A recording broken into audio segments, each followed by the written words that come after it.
we're gonna do a very fun workout today. Gonna get some legs in there. For some of you, we might even go upside down doing some handstand work. I need you to not log the score today, but I need you to rate the workout, which you can also do in the app. You can go to log your results and you can give points to the workout. And let's do on a scale from 0 to 10, how hard the pump was in our legs. So a 9 is an excruciating pump. A 2 was, I didn't feel anything at all. And if you have that 2, then you probably didn't do it correctly. That's the case. So let's get started on this homework workout. Let's get ready for the warm-up. It is 4 rounds of 3 different movements. We're going to take you through all movements first, and then we're going to start it off together. So have a look first, and if you want to try them out while we're trying them out, let's do that as well. Right? First one is going to be the Russian twist. I need Sval and Jenny here to go on the floor. Now Sval is going to start in a tucked up position with his hands folded together, and Jenny's going to have only heels on the floor here. Now the idea is to twist from the torso. So you're going to rotate and you're going to go. And you're going to rotate and you're going to go. Now if you look at their shoulders, they're making rotations, right, from the spine. Now what you do not want to see, and Sval's going to give the perfect example of correct, and Jenny is now going to switch to incorrect. And Jenny is only moving her arms. So now she's actually fighting rotation, but I need rotation to happen here. Perfect. That is the Russian twist. That's the first movement. For our second movement, we're going to start in a plank on long arms. If this is very, very hard for you, you can do it on your knees, but I challenge you to just do a regular plank here. Now in that regular plank, we're going to pull the same hand to the same shoulder. So the right hand to the right shoulder, left hand to the left shoulder, and then we have shoulder taps. Now the thing here is there's an urge to move to the side. So you want to tilt your body to the side, and I need you guys to fight that. How can you scale this? Now Sval's going to have his feet very close together. And Jenny's going to widen the stance a bit. For Jenny it's now slightly easier because her base of stability is suddenly broader. So it's easier to stand on, and Sval is fighting the balance very, very, very hard. Perfect, guys. Now immediately you can go to your knees, because the third movement, we haven't done that one yet in the homework workout, is an alternating kneel to squat bottom. So it's going to be very taxing on the leg, but it's a good hip mobility exercise. We start on the knee. Let's both start with the right leg, guys. Right leg up, bottom squat, right leg down or left leg down. I'm game with both.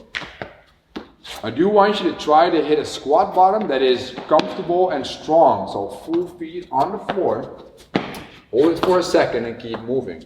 Now whatever you do with the legs, I'm game with both legs going forward one at a time, or moving right up and down, whatever you want to do there, as long as you make sure you hit all directions here. That is very important for me. That's why you can rest here, buddy.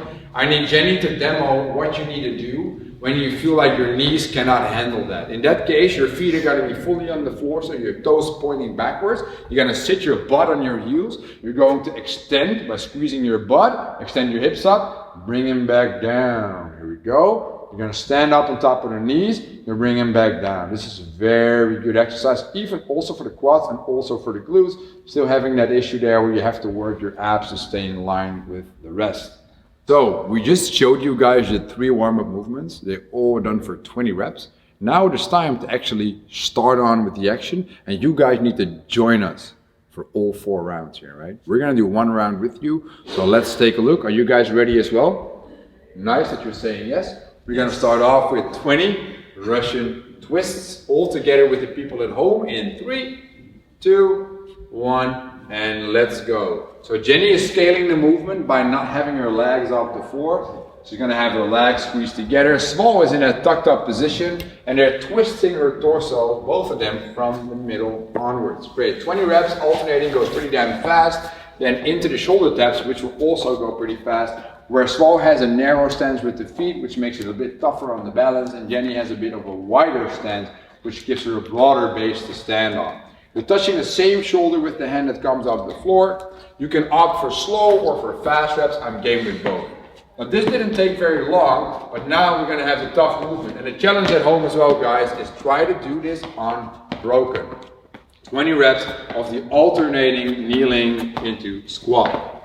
Perfect move. I think they're only at approximately 5 reps, and there's going to be an urge to stand up from that squat position, but I need you guys to go on into this fight. They're doing great, they're doing great. every time you have both feet on the floor, I need you to actually have pressure in the middle foot, have your heels and toes connected to the floor, and stay upright. There's this tendency to lean forward because it feels easier on the quads, and the lower back takes some of the pressure off. But we're actually looking to warm up our squat position here, which they're doing great, by the way. At home as well, guys, whatever tempo you have, I need you to continue here. Very good. Very good. Now, we're still working on our first round here. I need you guys to finish your first round and then continue by doing 3 more for a total of 4 rounds. Press pause.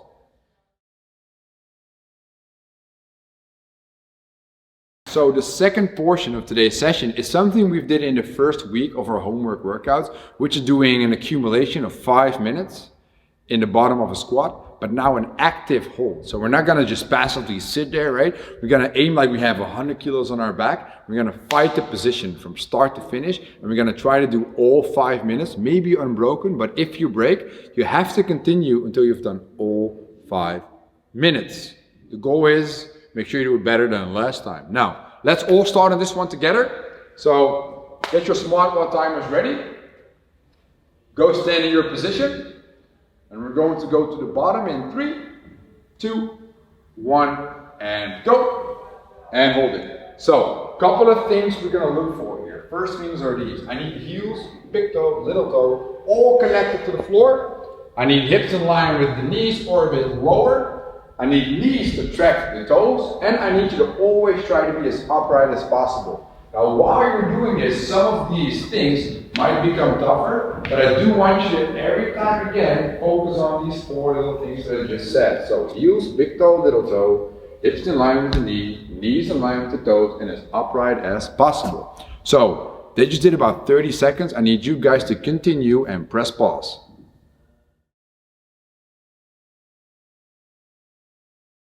Double Tabata it is. 16 rounds, 20 seconds on, 10 seconds off, 2 movements alternating, right? So one of the one of the other. Now we're going to show you both movements, talk about scaling options, all the good stuff here. Now we're going to have Sval and Jenny demo this for us, and the first thing they're going to demo is the alternating jumping lunge. Let's both get started on some jumping lunges. There we go. The idea is very simple. You need to switch legs in the air and go from one to the other. What I do need to see is you're fully extended in the middle when you switch the legs. Let's rest, guys, because I know this is a very tough movement. Now, if you would scale this movement, and why would we scale this? If you cannot complete 20 seconds of unbroken jumping lunges, I do need you to do some kind of a jump variation. So rather than going to regular lunges, I want you to go to jump squats. Jenny is going to demo the jump squats. And it doesn't have to be fast, as long as you can keep moving for 20 seconds. I'm sorry. Good, rest. Now, what we can do is scale this due to an injury. Now, let's say the injury is no jumping. In that case, you are going to just backstep lunge. Let's just backstep lunge. Let's keep an eye on her here. The same lunges with the jumps, but now she's just stepping, so there's way less taxing on that what you need to use when you catch the jump. But what if she cannot do a lunge because of trouble with the knee? We want to work the butt a bit more today. So we're going to do a glute bridge.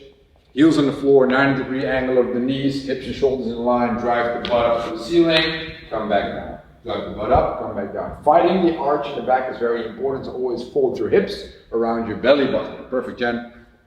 Good. So that is the first movement of the 2. The second movement introduces a new thing, and that is being upside down against the wall. Now, I'm going to tell you right away, if we do this at home and you're using a door or whatever, please be safe. Don't go through the glass in your door. Don't hit the door handle or anything. It needs to be a firm object you can safely do a handstand against you. Now, Sval first, let's zoom in on him, is going to do the RX version, which will be the handstand hold. He's going to have hands on the floor, heels against the wall. He's going to press out, be as tall as he possibly is. He's going to stack his joints, so his ankle, knees, hips, shoulders, wrists. Everything is going to be in line, bracing the belly. That is all good. So you can come down, buddy. While you're doing this for 20 seconds, I want you to focus on continuously breathe. So it's like an active rest while being upside down, which is not resting at all, but still. Scaling for level and for injury would be doing a hollow hold. Let's go to a hollow hold, but we add something. an object where the shoulder gets stacked. So we go into a hollow hold and we press actively the shoulder blades off the floor into an object. She's now using the backpack. You can use whatever you have at home that has a certain loading, a big book, an encyclopedia, it is all good. You can scale the hollow by pulling in the knees because it is still a 20-second hold. Thank you, Jen. Time for the double Tabata. You take your smartwatch timer, you set it at 20 seconds of work, 10 seconds of rest, 16 rounds. You start with the jumping lunges, you move to the handstand hold. You alternate the movements all the way through for entire 16 rounds. It's hard to log the score. If you log the score, go for the amount of jumping lunges that you did, right? And only click the RX button if you did the handstand holds unbroken. All right, so I want you guys to get started on the fun with us so we all start to work out together. I'm gonna grab my timer. The first movement will be the jumping lunge. I'm gonna start the timer and we start in 3, 2, 1, go. What I definitely do not recommend is to go very fast. You just need to go through the reps one at a time. And I want you to extend in the middle. 10 seconds left, guys. And we have 5, 4, 3, 2, 1. Rest. 10 seconds of rest is not a long time. We move into the handstand or in a hollow hold, which is the scale. 3, 2, 1, boom. So in the one interval, we're moving a lot. And in the other interval, we're just statically holding a position. That is tough to hold. So Sval is fighting very hard for that handstand. You got 9 seconds left, guys. Jenny is fighting that hollow hold, shoulder blades off the floor, legs away. 3, 2, 1, rest. 10 seconds of rest. And after 10 seconds, you got 14 more rounds to do of this. I wish you guys good luck. Continue, press pause.